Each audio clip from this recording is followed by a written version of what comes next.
আমি ছোট্ট একটি বিষয় নিয়ে একটি সংক্ষিপ্ত মেসেজ বা বার্তা দিতে চাই। আল্লাহ রাব্বুল আলামিন কিয়ামতের ময়দানে আমাদের আমল গুনবেন না মাপবেন? আমল কি গণা হবে, কাউন্ট করা হবে, না ওজন করা হবে? ওজন করা হবে। আল্লাহ রাব্বুল আলামিন কোরআনে হাকিমে বলেছেন, ফামান ইয়ামাল মিসকাল যাররাতিন খায়রান ইয়ারাহ। যে ব্যক্তি জাররা পরিমাণ, যেটার পরিমাপে ওজনে জাররা পরিমাণও কোনো ভালো কাজ পাওয়া যাবে, সে তার বিনিময়ে আল্লাহর কাছে পাবে। আর যদি কেউ জাররা পরিমাণে খারাপ কোনো কাজও করে, সেটার কারণে শাস্তি এবং তিরস্কারের মুখোমুখিও তাকে হতে হবে। আমলের মধ্যে সবচেয়ে ওজনী এবং ওয়েটফুল আমল, সবচেয়ে ভারী আমল হলো বান্দার উত্তম আচরণ, সুন্দর চরিত্র। বাহ্যিক যে আমল আছে, এই আমলগুলোর গুরুত্ব অবস্থা ভেদে এবং এর বিধান ভেদে পরিবর্তন হয়, কম বেশি হয়। ফরজ বিধান, ফরজ আমল এর গুরুত্ব সবচেয়ে বেশি, ওয়াজিব, তারপরে এরপরে সুন্নাত, এরপরে সাধারণ নফল। কিন্তু বান্দার কিছু চারিত্রিক আমল আছে, যে আমলগুলোকে আমল হিসাবে আমরা বেশিরভাগ মানুষ জানিও না, মানিও না, যার কারণে আমরা অনেকেই জান্নাতে যাওয়ার প্রতিযোগিতায়, জান্নাতে যাওয়ার দৌড়ে পিছিয়ে আছি। হয়তো আমি নামাজ কালাম পড়ছি, আমি রমজানের রোজাও রাখছি, আমি আলহামদুলিল্লাহ অনেক বড় বড় হারাম কাজ থেকেও বেঁচে থাকছি, এরপরও জান্নাতে যাওয়ার যে প্রতিযোগিতা, যে কম্পিটিশন, সেখানে আমি পিছিয়ে আছি আমার অজানা বড় বড় কিছু ভুলের কারণে। যে ভুলগুলোকে বড় ভুল তো পরের কথা, ভুলই মনে করি না আমরা।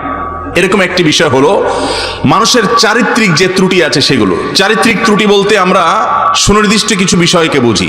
চারিত্রিক ত্রুটি বলতে এক দুটি বিষয় নয়, বিশাল বড় লম্বা তালিকা এবং লিস্ট আছে। সে লিস্ট ধরে ধরে যদি দেখা হয়, তাহলে দেখা যাবে যে এই ত্রুটিগুলো কি পরিমাণ আমাদের মাঝে আসে।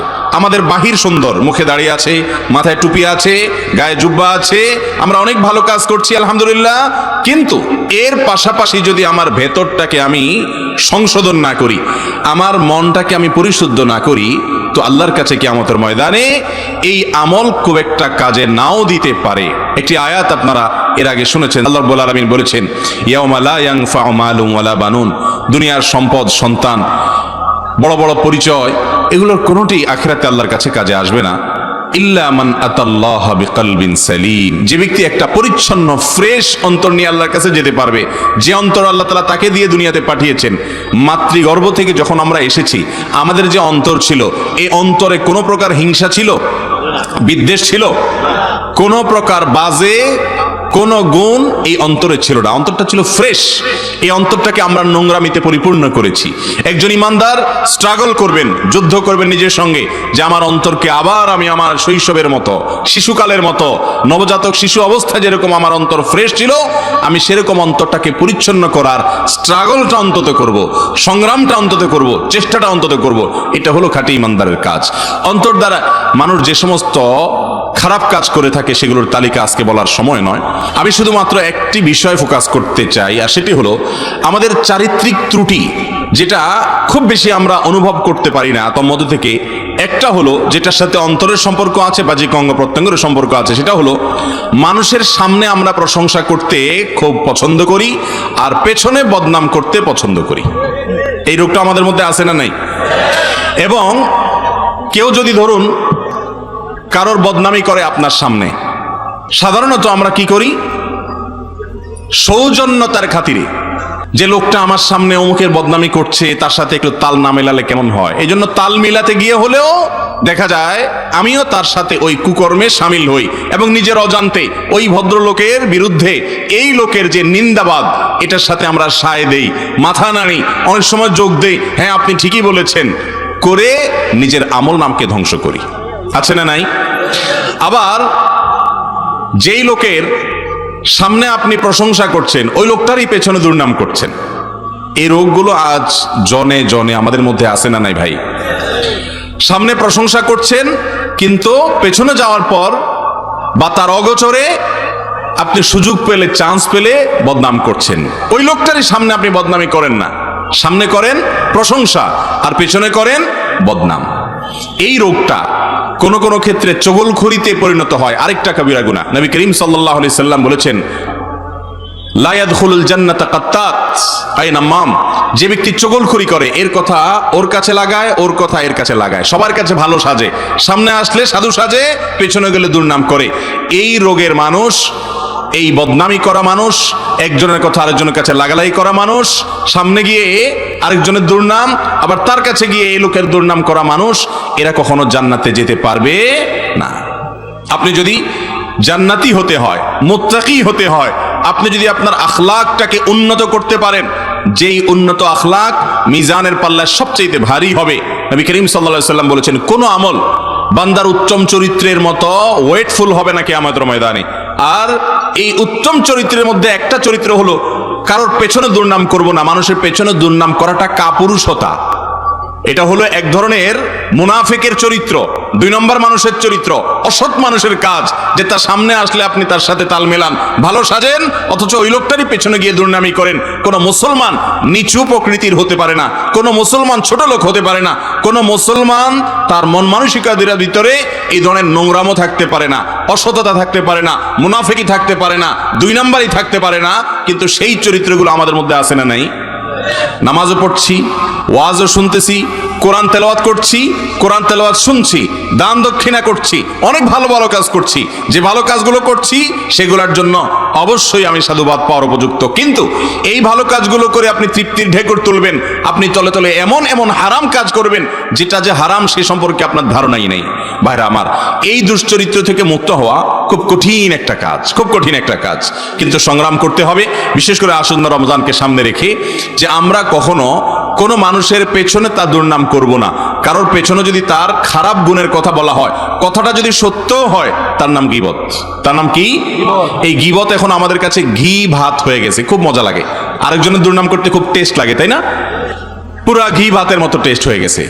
শয়তান আমাদের কাছে এটা সুস্বাদু করে দিয়েছে। ভাইরা আমার, আপনার সামনে কেউ যদি অন্য কারো দুর্নাম করেও আপনি সেখান থেকে সরে যাবেন, পারলে তাকে থামিয়ে দিবেন, না হলে নিজে সরে যাবেন, কিন্তু কোনো অবস্থাতে তার সাথে তাল মেলাতে যাবেন।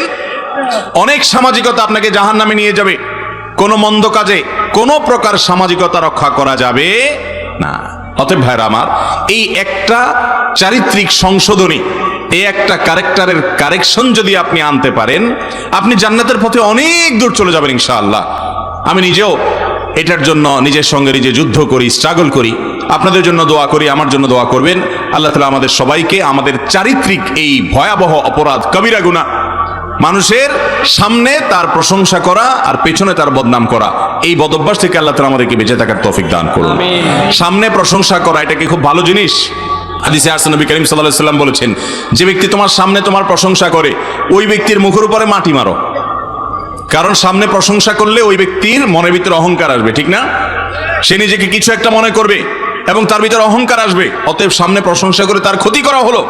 সামনে মানুষের দোষের কথা বলতে হয় মহব্বতের সাথে, বিনয়ের সাথে, ভদ্রতার সাথে, সৌজন্যতার সাথে, আন্তরিকতা এবং দরদ এবং মায়ার সাথে যদি বলা হয়, ভাই মনে কিছু করবেন না, আপনার সব ভালো মাশাআল্লাহ, এই বিষয়টা একটু আপনি যদি একটু কারেকশন করেন, আপনি আরো ভালো হয়ে যাবেন। কৌশলে, হিকমার সঙ্গে, প্রজ্ঞার সঙ্গে, কোরআন এবং হাদিসের আলোকে আপনি সামনে দোষের কথা বলবেন আর পেছনে ওই লোকটারই অগোচরে অন্যদের কাছে তার প্রশংসা করবেন। তাহলে সমাজের সম্প্রীতি তৈরি হবে, ভালোবাসা তৈরি হবে, অন্যরা তার সম্পর্কে ভালো ধারণা তাদের মধ্যে তৈরি হবে, তাদের মধ্যে পারস্পরিক সৌহার্দ্য তৈরি হবে। আর সামনে প্রশংসা করলে ওই লোকটা অহংকারী হবে, দাম্ভিক হবে। পেছনে যদি তার বদনামি করেন, তাহলে তার সম্পর্কে সমাজের মানুষের ধারণা নষ্ট হবে এবং সমাজ ধ্বংসের দিকে যাবে। অতএব ইসলামের এই সুমহান সৌন্দর্য যদি আমাদের মধ্যে না আসে, তো আমরা কখনো ভালো মুসলমান হতে পারবো না। আমরা নিজের সঙ্গে সংগ্রাম করবো তো ইনশাআল্লাহ। কারোর সামনে তার প্রশংসা নয়, প্রশংসা হবে পেছনে, আর দুর্নাম হবে সামনে। আমরা করি হুবহু উল্টা, সামনে আসলে পামপট্টি দেওয়া ছাড়া আর কোনো কাজ আমাদের নাই। ভাই আপনার মতো মানুষ হয় না ভাই, কি বলেন ভাই? আর পেছনে গেলে তার 14 গোষ্ঠী উদ্ধার আমরা করি। আছে না এই রোগ আমাদের মধ্যে? এই রোগটা কোনো ছোটখাটো রোগ না ভাই, ক্যান্সারের মতো রোগ। ঈমান নষ্ট হওয়া, তাকওয়া নষ্ট হওয়ার মতো একটা রোগ, বান্দার হক সংশ্লিষ্ট একটা রোগ।